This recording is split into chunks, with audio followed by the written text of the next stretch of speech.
ஆணிவார ஆஸ்தானத்தை முன்னிட்டு திருப்பதி ஏழுமலையான் கோவிலை சுத்தம் செய்து நறுமண கலவையை தெளிக்கும் ஆழ்வார் திருமஞ்சனம் நடைபெற்றது. திருப்பதி ஏழுமலையான் கோவிலில் யுகாதி, ஆணிவார ஆஸ்தானம், பிரம்மோற்சவம், வைகுண்ட ஏகாதசி ஆகியவற்றிற்கு முன்பாக வரும் செவ்வாய்க்கிழமைகளில் ஆண்டிற்கு 4 முறை கோவிலில் ஆழ்வார் திருமஞ்சனம் நடத்தப்படுவது வழக்கம்.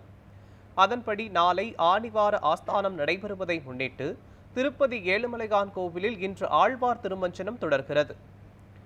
கோயில் கருவறை உள்ளிட்ட அனைத்து சன்னிதானங்களும் தூய்மைப்படுத்தப்பட்டு பன்னீர், மஞ்சள், பச்சை கற்பூரம், கிச்சலிக்கட்டை, வெட்டிவேர், குங்குமம், சந்தனம் உள்ளிட்ட பல்வேறு பொருட்கள் கலந்த புனித நீர் கோவில் முழுவதும் தெளிக்கப்பட்டது.